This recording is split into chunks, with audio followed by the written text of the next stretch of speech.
Aí. Vou colocar o material na tela, vocês só me digam se está aparecendo para a gente começar, então.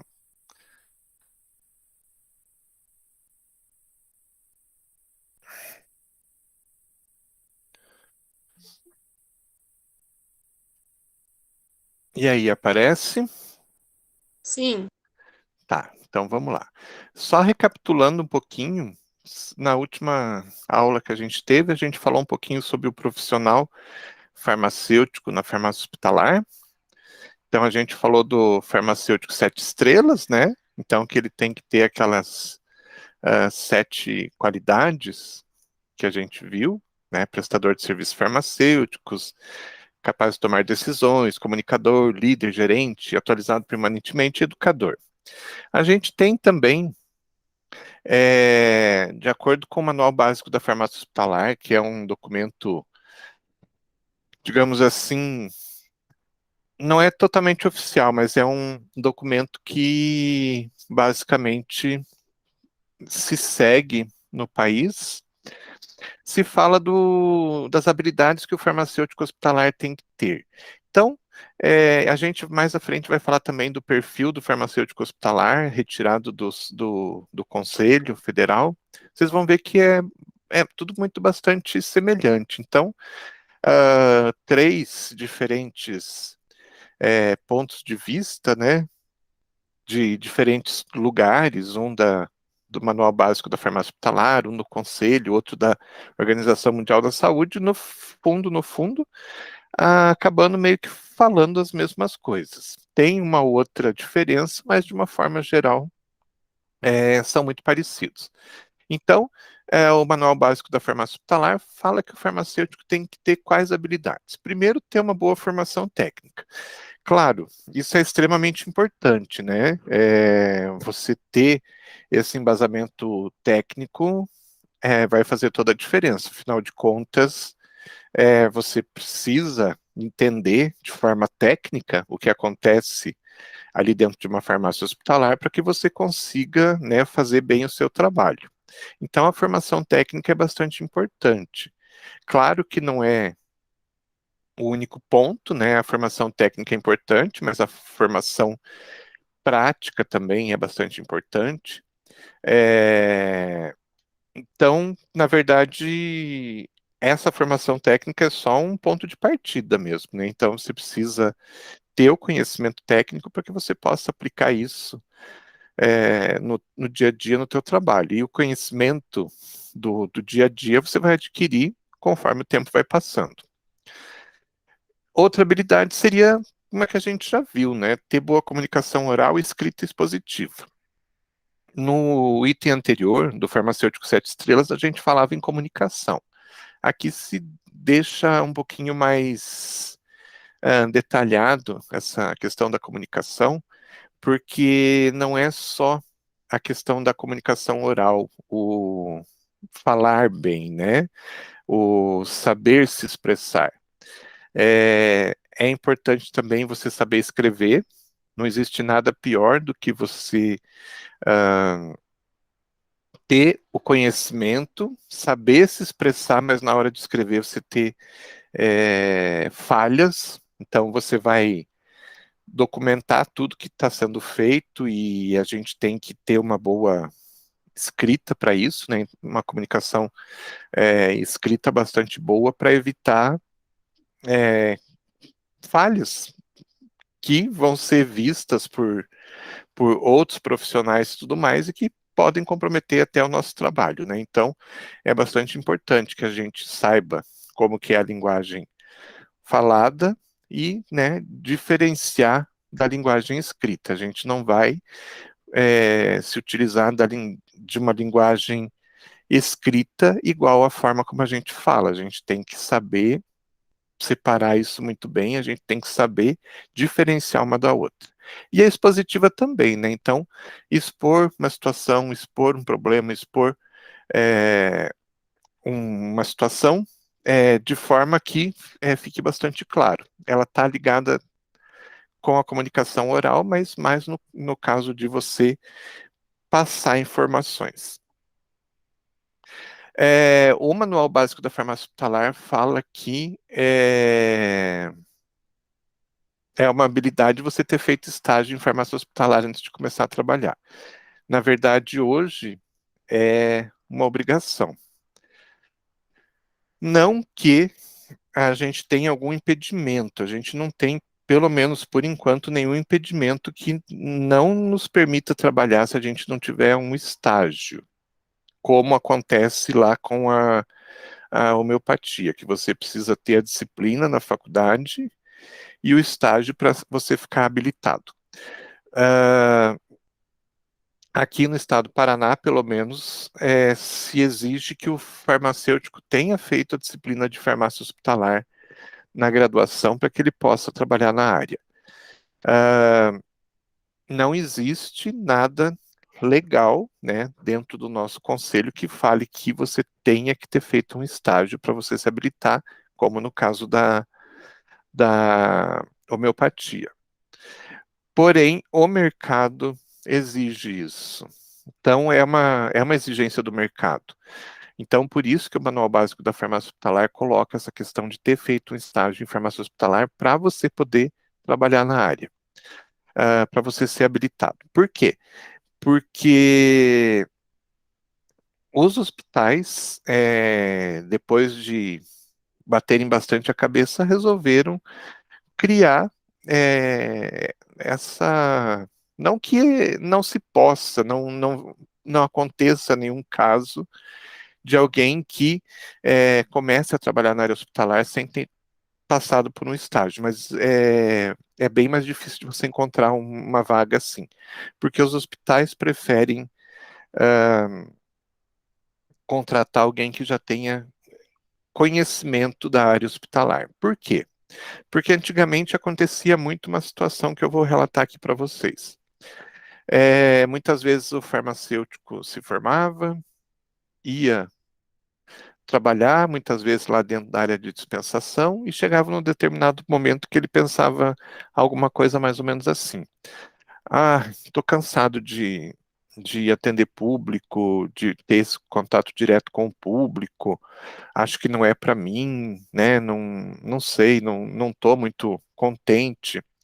Conheço bem a área de dispensação, mas eu não queria ter esse contato direto com o público, então eu vou procurar um trabalho na área hospitalar. E fazendo processos seletivos, muitas vezes esse farmacêutico que não tinha tido um estágio, não tinha tido nenhum contato anterior com uma farmácia hospitalar, era aprovado. Dava 2, 3 meses, resolvia sair do emprego. Por quê? Porque achava que ia encontrar as mesmas situações lá da farmácia de dispensação. E na verdade não é. Na verdade, o que menos o farmacêutico faz está ligado com a dispensação. Então, uma pequena parte da tarefa do trabalho do farmacêutico está ligada com a dispensação. A maior parte está ligada com a assistência farmacêutica como um todo. Então, ele vai, de uma certa forma, trabalhar com a questão da aquisição, vai trabalhar com a questão do armazenamento dos produtos, da dispensação, sim, mas ele vai ter que participar de várias comissões, ele vai ter que participar da farmácia clínica quando ela existir e tudo mais. E é bem diferente, é um ambiente e é um trabalho bem diferente do trabalho da dispensação. Então, para evitar que essa situação voltasse a ocorrer, né, de repente o farmacêutico entrar achando que é a mesma coisa que a dispensação, e dali a pouco largar o emprego porque percebeu que era muito diferente, os hospitais começaram a não exigir, mas dar preferência para aquele que já tinha tido pelo menos um estágio dentro de uma farmácia hospitalar e já sabia que a rotina era uma rotina diferente da rotina da dispensação. Assim, esse profissional, né, pelo fato de ele já conhecer, ele já sabe que não vai encontrar uma farmácia de dispensação fechada lá dentro do hospital. Então, ele vai encontrar outras atividades. E dessa forma, a pessoa já entra consciente, né? Então, ela já sabe que ela vai entrar e ela sabe o que ela vai encontrar lá na frente. Então, dessa forma, os hospitais passaram a dar preferência para quem já tem conhecimento, para evitar essa questão de troca de farmacêutico. E mais que o Manual Básico de Farmácia Hospitalar fala? Que nós precisamos possuir conhecimento básico de contabilidade. Por quê? Porque a gente vai trabalhar com isso, a gente vai trabalhar com números, a gente vai trabalhar com bastante questões ligadas à área contábil e a gente precisa ter um certo conhecimento, então. Vou trabalhar com muito cálculo? Vou. Claro, hoje a gente tem os computadores e programas específicos que fazem muitas ações ligadas a cálculo, mas mesmo assim a gente precisa ter esse conhecimento. Possui curso básico em gerência com ênfase em chefia e liderança, porque isso a gente não tem, né, dentro da faculdade voltado para a questão gerencial dentro da área hospitalar. Então é importante que você tenha esse conhecimento mais aprofundado. Ter conhecimentos básicos de informática em inglês, isso na verdade para qualquer área hoje, né, é fundamental. E conhecer as ferramentas básicas de qualidade total, porque a gente vai trabalhar com muitas dessas ferramentas da qualidade. Então, basicamente, o Manual Básico da Farmácia Hospitalar fala que a gente tem que ter essas habilidades. Muitas estão ligadas com aquilo que a gente viu anteriormente, da Organização Mundial de Saúde. E do Conselho, a gente tem um perfil que o Conselho traça do farmacêutico hospitalar. Então,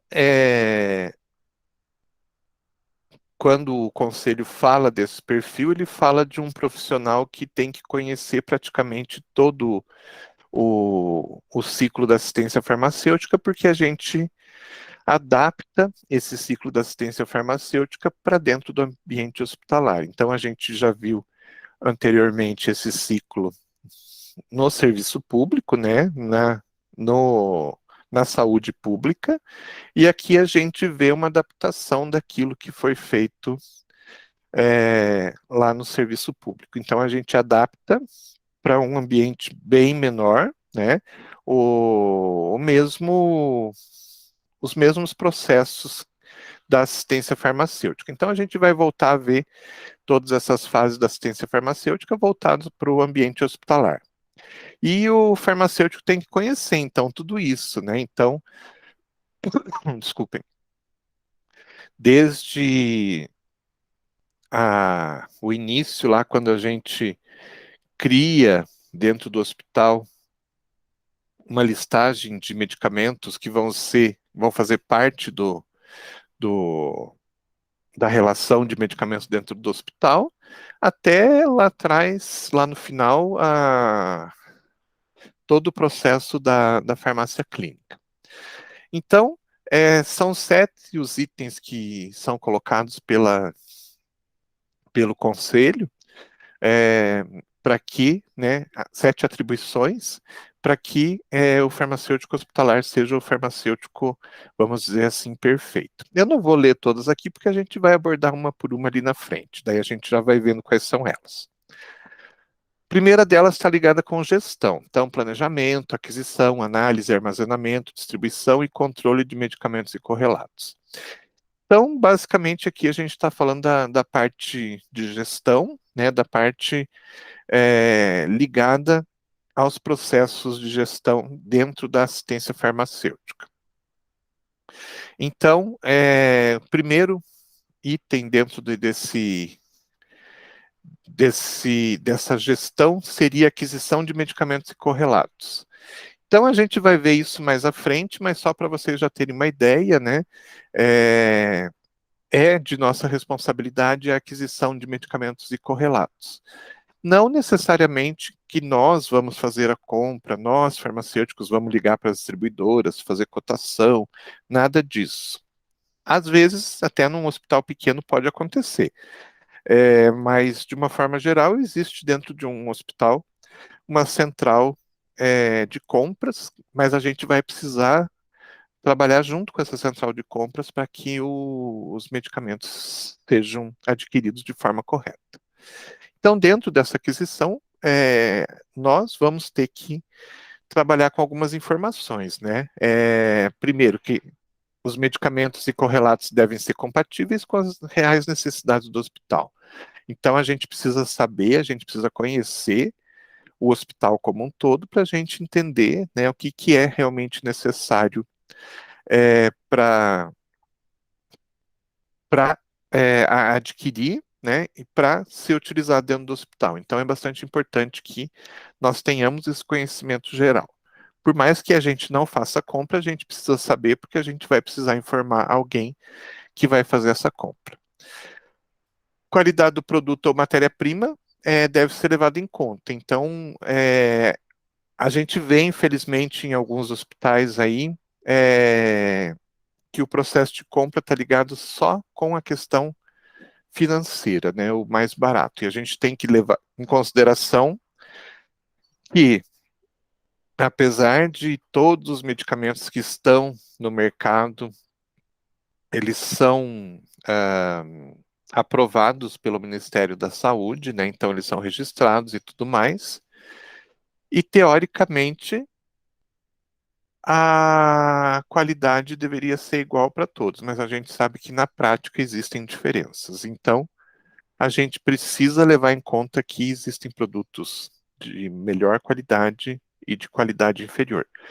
Então, muitas vezes eles estão ligados, inclusive, com o preço, né? Então, a gente tem que tomar bastante cuidado com isso. A idoneidade do fornecedor tem que ser avaliada, então é uma ação que nós temos que fazer, que é verificar se aquele fornecedor é um fornecedor idôneo. Idôneo em relação a vários fatores, inclusive na questão de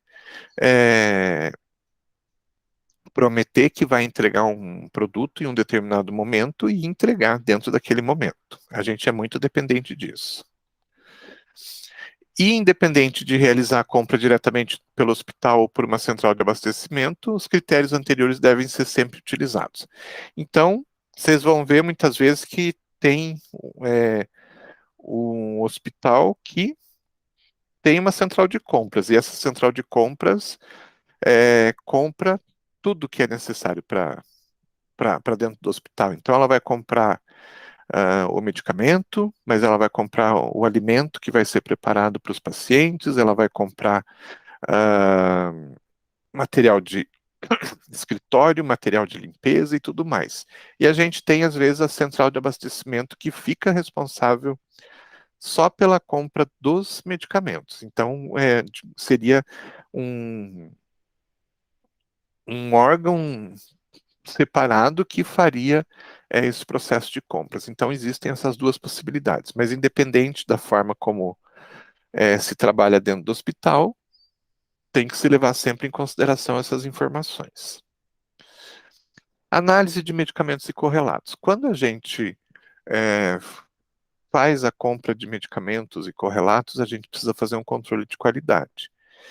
A gente vai falar mais à frente como que é feito esse controle de qualidade, mas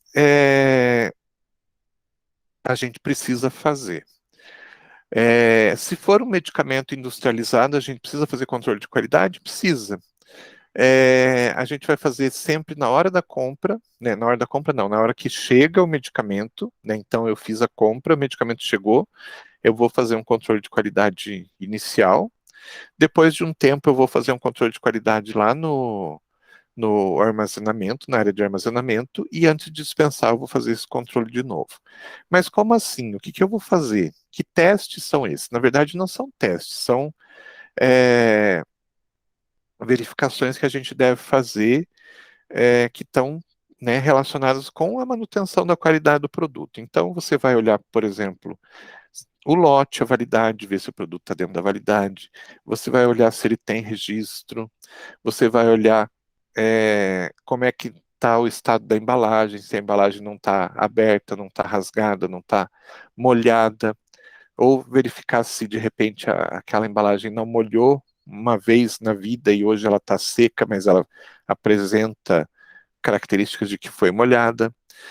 Você vai verificar se não é uma falsificação e assim por diante. Então, é um controle de qualidade mais visual, né, mais de informações que estão ali no produto, mas é um controle de qualidade que a gente tem que fazer. E se for um hospital que a gente trabalha com manipulação e a gente compra matéria-prima, então essa matéria-prima tem que ser avaliada conforme a resolução RDC 67, que é a que fala de medicamentos de produtos manipulados. O armazenamento. Então aqui a gente está, né, vendo os passos que tem que ser verificados nessa questão da gestão. Deve-se levar em conta as condições ideais de armazenamento, então a gente vai trabalhar com essas informações de armazenamento, o que a gente vai precisar ter de condições ideais, né, para que os produtos sejam armazenados, e se for matéria-prima também, né, tem que levar em consideração o que fala a RDC 67. E na distribuição, né, aqui a distribuição é um pouquinho diferente do que a gente viu lá na, na assistência farmacêutica, porque aqui a gente já tem de uma forma mais clara para onde que cada produto vai, né?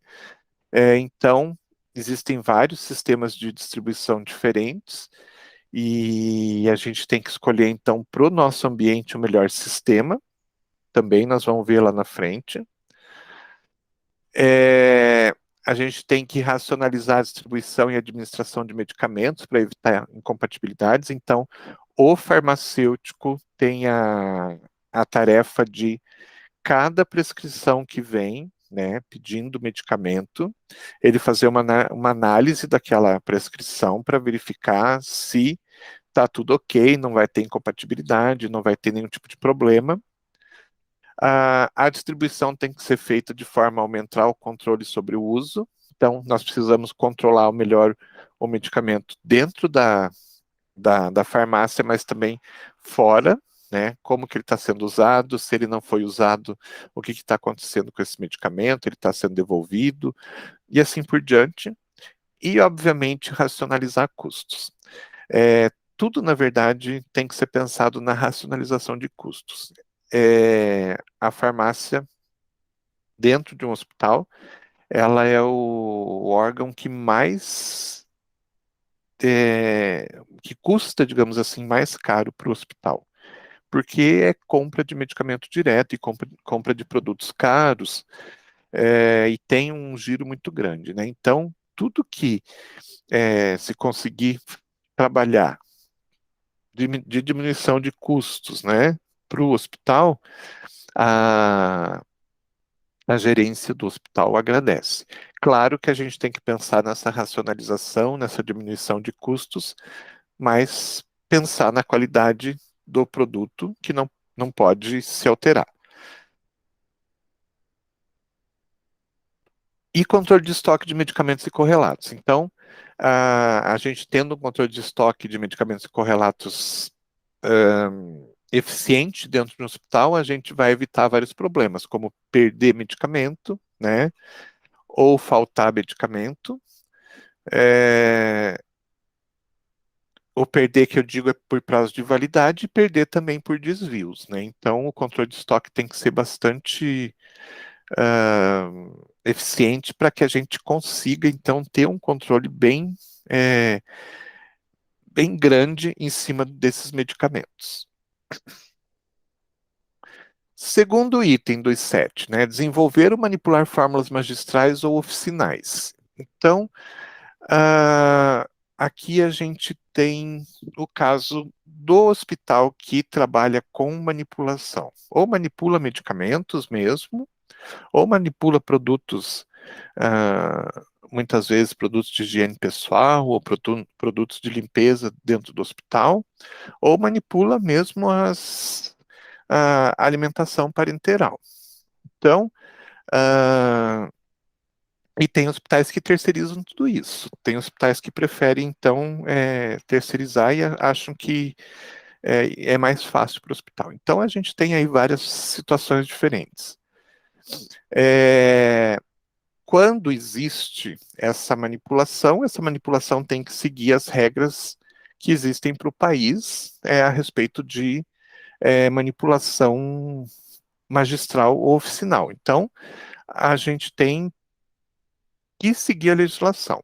Então, mesmo sendo dentro de um hospital, tem que ter toda a estrutura que é necessária, todos os procedimentos que são necessários e que são exigidos lá da farmácia de manipulação de rua. Apesar, desculpem, de geralmente as manipulações serem diferentes das manipulações das farmácias de rua, a questão da legislação, da estrutura, dos procedimentos e tudo mais tem que ser a mesma. E, obviamente, né, a gente tem que trabalhar com a questão da garantia da qualidade dos produtos. Hoje a gente já não tem tanto, já existe mais uma preocupação dos hospitais em terceirizar ou já comprar o produto industrializado mesmo, porque há alguns anos a gente teve alguns problemas bastante sérios. E é mais difícil para um hospital conseguir garantir a qualidade dos produtos que estão sendo manipulados. A gente teve lá no Nordeste, se eu não me engano, foi em Recife, uma situação que fez com que se começasse a pensar de uma forma diferente. Os hospitais manipulavam muito produto. E lá no Recife teve um problema com a água. Eu não sei se alguém vai lembrar dessa situação, mas tiveram um problema com a qualidade da água. A água que estava sendo utilizada, de repente, por algum motivo, ocorreu a utilização de uma água que estava contaminada. E essa água que estava contaminada não se conseguiu fazer o processo de esterilização, mas o hospital que manipulava isso não se deu conta disso. E o interessante é que esse hospital tinha um pequeno laboratório de produção, era quase uma indústria dentro do hospital, que eles manipulavam, então, para eles e para uma grande quantidade de hospitais que fizeram parceria com eles. Então, vários hospitais do interior do estado e dentro da capital mesmo acabavam comprando produtos deles, que eram tipo produtos como soro fisiológico, água destilada mesmo, soro glicosado, esse tipo de coisa. Todos utilizando água, né? E aconteceu que uma determinada partida lá que foi feita, o processo de esterilização da água não foi eficiente e a água ficou contaminada. E distribuíram isso para todos os hospitais que tinham essa parceria. E soro fisiológico, né, soro glicosado, etc., muitas vezes utilizado para aplicação endovenosa. E começou a ocorrer um monte de casos de infecção generalizada nas pessoas e várias mortes. Até que descobriram que o problema estava na água que estava sendo utilizada. Então, assim, não é porque é um hospital que vai se trabalhar com uma garantia de qualidade menor, vai se ter todo o cuidado de qualquer forma, né? Então, os hospitais começaram a achar um pouquinho arriscado eles produzirem, né? Até porque dentro do ambiente hospitalar a gente tem as maiores contaminações, né? Então, o hospital é o local mais contaminado que a gente tem. Então, os hospitais começaram a deixar de fazer as suas produções, as suas manipulações, e passaram a adquirir os produtos prontos, né? De indústria mesmo. Mas a gente tem vários hospitais aí que fazem o processo de manipulação. Inclusive, a manipulação da alimentação parenteral tem muito hospital que passou a terceirizar. Existe hoje farmácias de manipulação especializadas em manipulação parenteral. 3. Produção de medicamentos e correlatos. Então, a produção de medicamentos intra-hospitalar se viabiliza em hospitais cujo número de leitos seja expressivo a ponto de compensar o investimento. Então, aqui a gente não está falando mais de manipulação, um processo básico, pequeno de produção. A gente está falando de produção industrial. Então, está muito ligado com essa questão que a gente comentou até agora, né? Existe a manipulação, que seria então produção em pequena escala, e a industrialização, praticamente, né? Então, produção em larga escala de medicamentos correlatos. Primeiro que tem que ser, então, para valer a pena o gasto, né, que tem de local, equipamentos, matéria-prima, funcionários, tudo mais, tem que ter uma demanda muito grande. Caso contrário, vai ser prejuízo na certa, né? E com todo esse problema que aconteceu, a gente teve aí uma diminuição bastante grande desse processo de produção. O que era produzido, o que é produzido ainda, né, em locais que tem, são os eletrólitos e aminoácidos para nutrição parenteral, né, as soluções parenterais de grande volume, como o soro fisiológico, soro glicosado, e diluições de citostáticos, que é bastante importante. Hoje, a maior parte das produções que a gente tem, na maior parte dos hospitais, está ligada com os citostáticos. A nutrição parenteral muitas vezes está sendo terceirizada e essas grandes soluções parenterais também estão deixando de ser produzidas pela questão da manutenção da qualidade. Mas, caso o hospital opte por fazer isso, tem que seguir todas as regras de boas práticas de fabricação. Ok? Eu trabalhei dentro de um hospital que se produzia alguns produtos em forma industrial, semi-industrial, vamos dizer assim, que não era uma quantidade tão grande assim, mas era processo semi-industrial. Então a gente fabricava todos os produtos de limpeza do hospital, fabricava alguns correlatos importantes, como álcool iodado, PVPI, álcool 70, não me lembro mais o que era feito, e os produtos de higiene que eram utilizados dentro do hospital, shampoo, sabonete líquido, também não me lembro mais o que a gente fazia, alguns cremes hidratantes que eram necessários, mas tinha um processo de produção bastante interessante. Isso praticamente acabou, infelizmente, né, pela questão dos processos e da questão da qualidade, infelizmente a gente tem aí uma diminuição bastante grande. Sai muito caro para um hospital montar uma linha de produção como essas. Então tem que realmente valer a pena. Desenvolvimento de pesquisas e trabalhos próprios ou em colaboração com profissionais de outros serviços. É bastante importante também o processo de pesquisa dentro de um hospital, dentro de uma farmácia. Então, quando a gente fala em um hospital como sendo uma área uma fonte de pesquisas, é uma verdade bastante grande. Essas pesquisas elas podem estar relacionadas não só à nossa área, mas a outras áreas também. Então, pesquisas em relação a medicamentos, a alimentos, a própria infecção hospitalar, que é o grande vilão que a gente tem dentro dos hospitais. Tem muita informação para a gente trabalhar dentro desse tópico infecção hospitalar, tem muita coisa para se fazer, muita coisa para se abordar. E outras coisas mais, né? Desenvolvimento de técnicas.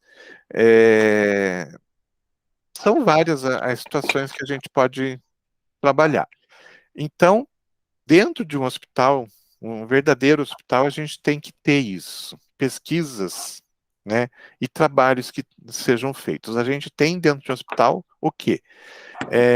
Tem alguém com o microfone ligado, que está fazendo um barulho. Se puder fazer a gentileza de desligar. Então, o desenvolvimento de pesquisas basicamente, né, é importante e o hospital é um local que dá essa oportunidade. Está tudo ali, né? Então, se eu quero trabalhar com medicamentos, os medicamentos estão ali. Se eu quero trabalhar com interações medicamentosas, eu tenho ali dentro. Se eu quero trabalhar com resultados da utilização de tratamentos, eu tenho ali. Se eu quero trabalhar com infecção hospitalar, eu tenho ali. Se eu quero trabalhar com desenvolvimento de uma nova técnica, posso utilizar os, as dependências do hospital. Então é bastante importante que o hospital seja um local para desenvolvimento de pesquisa. E, por consequência, a farmácia também, né? Hospital que não permite isso, que não se aprofunda nisso, nem é considerado um hospital de verdade, né? Porque os três pilares de um hospital de verdade são saúde, educação e pesquisa. Se não tiver pesquisa, a gente nem considera como sendo um hospital de verdade, um hospital completo, vamos dizer assim, né? Então, quem trabalha dentro dessa área tem, na verdade, todas as informações colocadas ali. É só você pegar essas informações, juntar e pronto, você tem um trabalho científico feito. Então, aqui dentro da área de medicamentos, por exemplo, hoje a gente tem visto muito trabalho que aborda a questão de reconciliação medicamentosa, interações medicamentosas, que mais? As reações adversas não esperadas. Tem tanta coisa para se falar. Daí, se você for falar de erro de medicamento, tem um monte de coisa para falar também. Se você for falar de interação de medicamento com alimento, também tem um monte de coisa. Se você for falar de infecção hospitalar, então, aí é um universo muito grande. Então, teoricamente, e de uma forma não obrigatória, mas uma forma quase impositiva, para se ter um hospital e se ter um, uma farmácia hospitalar de verdade, a gente tem que estar aberto a essa parte de pesquisas. O conselho também fala que, né, a farmácia hospitalar ela deve desenvolver atividades didáticas. Então, estar aberta à graduação e a especializações. A graduação como? Fornecendo, então, vaga para estágios curriculares. Então, quando a gente vai fazer um estágio, obviamente, se o próprio hospital exige, né, que você tenha um conhecimento prévio do trabalho dentro de uma farmácia hospitalar, ele obrigatoriamente teria que ceder estágio para alunos, né, estágio curricular. Tem que abrir as portas para poder exigir alguma coisa mais à frente de um futuro profissional. Então, dentro da graduação, o hospital, a farmácia hospitalar, ela tem que estar de portas abertas para ser fonte de acesso por estagiários, para que eles possam conhecer a rotina. Ela tem que fazer parte de projetos de extensão dentro do hospital ou projetos de extensão que estejam ligados com a comunidade de alguma forma. E não é obrigatório, a gente viu lá atrás, né? Só hospitais com 500 leitos ou mais que têm a obrigação de ter um centro de informação sobre medicamentos. Porém, existem hospitais com menos de 500 leitos que já perceberam que o centro de informações sobre medicamentos é vantajoso quando ele existe dentro de um hospital. Então, é um, entre aspas, assim, né, é um tira-dúvidas muito importante que existe dentro do hospital. E tudo isso está ligado com a graduação, porque os estágios curriculares estão ligados com uma instituição de ensino, o Centro de Informação sobre Medicamentos Também é um lugar que deve ter parceria com universidades, né? Muitas vezes se utilizando das fontes das bases de dados das universidades para que o, o, o acesso à informação seja mais amplo. E os projetos de extensão também, de uma certa forma, eles têm algum tipo de ligação com universidades também. Então, dentro da graduação, essas atividades didáticas deveriam existir como um todo. E dentro das especializações também, né? Então, uma especialização em farmácia hospitalar, por exemplo,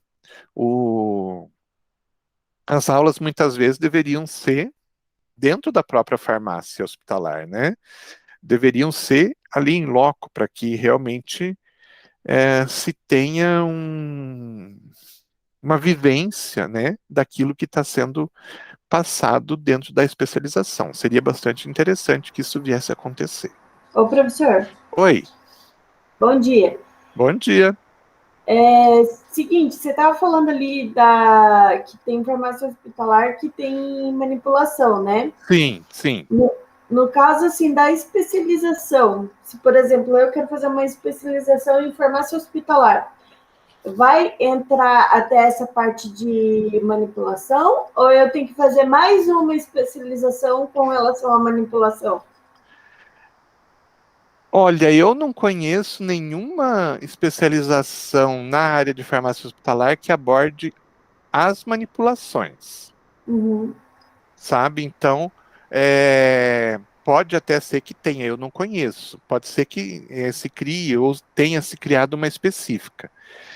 Se você for fazer uma especialização assim mais generalizada em farmácia hospitalar, provavelmente não deve ser abordado isso. Aí você teria que fazer uma outra especialização em manipulação. Mas essa de manipulação não especificamente precisa ser homeopatia. Não, na verdade, ela vai ser generalizada. A generalizada que vai ser a mais interessante. Homeopatia geralmente não se trabalha dentro de hospital, Entendi. tá? Então, Uhum. assim, até vou dar uma olhada para ver hoje se tem alguma especialização, alguma coisa dentro da área hospitalar mesmo que envolva manipulação. Caso contrário, para você se especializar bem, teria que fazer duas mesmo. É que eu fiquei na dúvida que, como eu já trabalhei no Pequeno Príncipe, lá tem a manipulação. Aham, Daí você estava citando ali um pouco antes sobre esses hospitais que tem essa manipulação. Daí eu fiquei aham, na dúvida que eu não perguntei na época que eu trabalhava no Pequeno Príncipe uhum, se a farmacêutica tinha a especialização em manipulação. Daí eu fiquei nessa dúvida, entendeu? entendi. Às vezes não precisa exatamente ser uma especialização, às vezes pode ser que as pessoas acabem fazendo um curso de aperfeiçoamento, daí bem específico. Por exemplo, é para manipulação de citostático. Então, vai fazer um curso de aperfeiçoamento em manipulação de citostático, bem voltado para a prática. Então, nem sempre você precisa fazer uma especialização, que é aquele curso que dura aí pelo menos um ano, que tem uma carga horária super grande. Às vezes você pode fazer um curso menor, com uma carga horária menor, mas que é bem focado dentro de uma atividade. Daí você acaba ficando especialista também, sem ter o título, mas acaba ficando especialista naquele trabalho. Entendi. Tipo, a Entendeu? prática leva à perfeição, vamos dizer assim. É mais ou menos isso. Mais ou menos isso.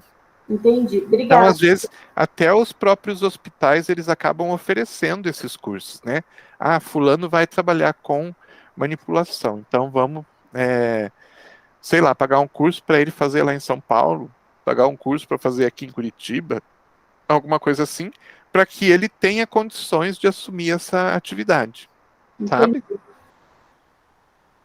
Então, Obrigada, tá, professor. nada. Ok. Vamos em frente, então. Sexto e praticamente penúltimo item em relação ao que o Conselho fala de habilitação, né? Adequar-se aos problemas políticos, sociais, econômicos e financeiros e culturais do hospital. Então, aqui É o farmacêutico sabendo, ah, sabendo não, tendo, né, aquele jogo de cintura bem característico do brasileiro. Tem, então, o farmacêutico muitas vezes ele vai precisar ter esse jogo de cintura para conseguir fazer com que as coisas girem, funcionem dentro da farmácia hospitalar. Então, de repente, a gente tem aí, pensando no serviço público, né, os problemas políticos. Então, o farmacêutico foi lá, fez um concurso, tudo certinho, assumiu a vaga dentro do hospital público, né, e de repente surge do nada uma pessoa tipo, fui indicado pelo político tal para trabalhar aqui como seu técnico. Aí você vai ter que aprender, né, a trabalhar com isso, ver que o serviço público tem muito dessas coisas e trabalhar com isso, né? É uma situação que pode acontecer. Isso eu falando de uma forma bem simples, né? Mas muita coisa pode acontecer que está ligada com questões políticas, questões sociais, é, questões ligadas ao paciente que não tem recurso e ele precisa de um medicamento que o hospital não fornece, e você muitas vezes precisa ajudar esse paciente a conseguir obter esse medicamento. Então, de repente, o paciente não tem condições, mas você sabe que se for feito um pedido em determinado local lá do serviço público, na farmácia especial, alguma coisa, você vai ajudar, né? Então, para que a coisa funcione, às vezes você vai ter que intervir até nesse tipo de situação, bastante pontual, relacionada a um ou outro paciente.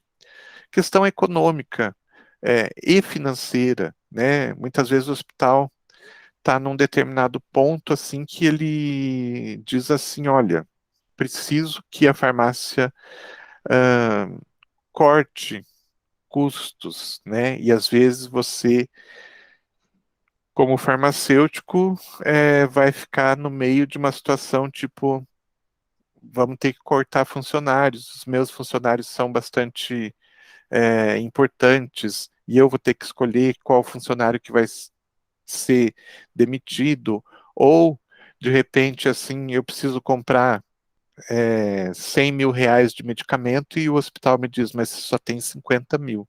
Dê um jeito de se adequar, né? Então, muitas vezes o farmacêutico vai se ver envolvido a todas essas questões. E questões culturais também. Como assim questões culturais? Aqui já não é muito a nossa praia, não somos nós que vamos trabalhar de frente, bater de frente com isso, mas muitas vezes a gente vai encontrar situações tipo é, o indivíduo que precisa de uma transfusão sanguínea, porém a religião dele não permite. Não, geralmente isso não é da nossa alçada, mas muitas vezes a gente acaba de alguma forma participando, né? Então, situações assim, culturais, religiosas, muitas vezes quando você vai fazer lá a reconciliação, e você está fazendo um levantamento de tudo que o paciente utiliza, de repente ele vai falar de uma garrafada que ele toma, ou ele vai falar de um chá que ele toma e que não considera como medicamento. Então, você vai ter aí contato com as mais diversas situações e você precisa, de uma certa forma, saber trabalhar com isso, né? Para que você faça com que a farmácia hospitalar funcione corretamente, atinja lá os seus objetivos e tenha um funcionamento correto. Então, assim,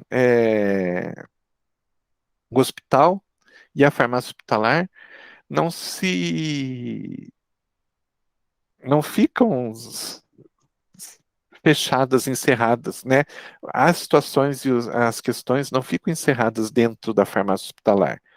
Então, assim, quando a gente via lá no passado as pessoas dizendo, eu vou trabalhar dentro de uma farmácia hospitalar porque eu não vou ter contato com ninguém, eu vou ficar ali dentro da farmácia e vou trabalhar só com aquilo que acontece dentro da farmácia, isso não é uma verdade. O farmacêutico é o responsável pela farmácia, mas o trabalho dele vai muito além das paredes, vamos dizer assim, da farmácia hospitalar. Então, muitas vezes, o contato que ele vai ter dentro do hospital é um contato assim com os mais diversos profissionais diferentes, e eu acho particularmente que o farmacêutico ele tem que ser muito mais político, muito mais adaptável, muito mais maleável do que o farmacêutico que trabalha lá na dispensação, porque ele vai ter contato com seus colegas, vai ter contato com o paciente. Pronto. Na farmácia hospitalar, vai ser contato com diferentes profissionais. Diferentes profissionais da saúde, diferentes profissionais que trabalham dentro do hospital e diferentes profissionais que trabalham fora do hospital, mas que têm contato com o hospital, como fornecedores, por exemplo, né? Contato com pacientes, contato com cuidadores de pacientes e assim vai. Então, o farmacêutico tem que ter um jogo de cintura muito maior. Eu, pelo menos, acredito nisso. E, por último, estimular a implantação e desenvolvimento da farmácia clínica. Aqui tem uma definição de farmácia clínica que diz que é a ciência da saúde responsável por assegurar o uso racional de medicamentos mediante a aplicação de conhecimentos e funções relacionadas ao cuidado dos pacientes. Tais ações requerem educação especializada, treinamento estruturado, adequada coleta e interpretação dos dados, motivação pelo paciente e interações multiprofissionais. Então, a farmácia clínica, na verdade, está ligada a diversas ações nos mais diversos âmbitos dentro do ambiente hospitalar, né? Trabalhando com outros profissionais, trabalhando com dados, trabalhando com os pacientes, com o objetivo final de uso racional de medicamentos e um objetivo ainda mais à frente é restabelecimento da saúde do paciente,